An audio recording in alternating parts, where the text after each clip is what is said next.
اب واجب کس پر ہے؟ تو علی کل حر مسلم،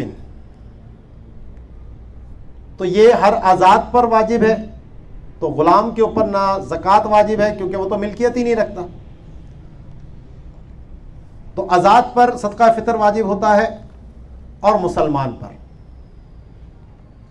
ولو صغیرا او مجنون، اس کے لیے عاقل اور بالغ ہونا شرط نہیں ہے. نابالغ یا مجنون اگر اپنا مال خود رکھتے ہیں، خود غنی ہیں، تو خود ان کے اوپر صدقہ فطر واجب ہوتا ہے. اور جو ان کا ولی ہوگا وہ ان کی طرف سے ان کے مال سے نکالے گا، کیونکہ صدقہ فطر کا جو تعلق ہے وہ معونت یعنی جو اپنا خرچہ جس کے اوپر ہو. اور نابالغ اولاد کا نفقہ باپ پر اس وقت ہوتا ہے کہ جب ان کے پاس اپنا ذاتی مال موجود نہ ہو. اگر نابالغ بچے کے پاس اپنا مال موجود ہے تو اس کا نفقہ باپ پر واجب نہیں ہوتا، وہ خود اس کے مال سے ہی ادا کیا جائے گا. ٹھیک ہے؟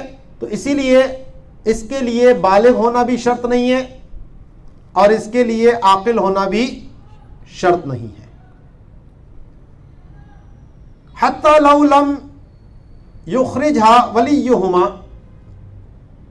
اب ان کے اوپر وجوب آیا تھا لیکن اس کے ولی نے نابالغ کے مال سے صدقہ ادا نہیں کیا، مجنون کے مال سے صدقہ ادا نہیں کیا،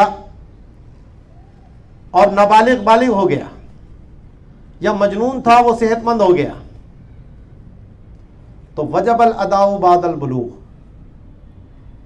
تو اس نابالغ پر بالغ ہونے کے بعد صدقہ فطر دینا لازم رہے گا.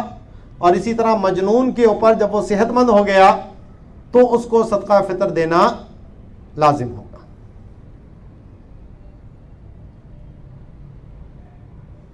ذی نصاب فادر عن حاجته الاصلیۃ کدینہ وحوائج عیالہ وان لم ینمی کما مر. لیکن ہر مسلمان آزاد پر صدقہ فطر واجب نہیں ہے. اس کے لیے شرط ہے کہ وہ نصاب کا مالک ہو، اور وہ نصاب جو ہے وہ اس کی حاجت اصلیہ سے فاضل ہونا چاہیے. لیکن اس نصاب میں مال نامی ہونے کی شرط نہیں ہے. جو پیچھے میں نے آپ کو غنی کی 3 اقسام بتائی تھیں، تو ایک تو وہ غنی جس پہ زکوٰۃ لینا بھی حرام اور زکوٰۃ دینا فرض. دوسرا وہ غنی تھا کہ جس پر زکوٰۃ لینا تو حرام ہوتی ہے لیکن زکوٰۃ دینا اس پر فرض نہیں ہوتی. تو جو مال نامی کے علاوہ کسی اور مال سے نصاب کی بقدر ملکیت رکھتا ہو اور وہ اس کی حاجت اصلیہ سے فاضل ہو تو اس کے اوپر زکوٰۃ لینا حرام ہو جاتا ہے.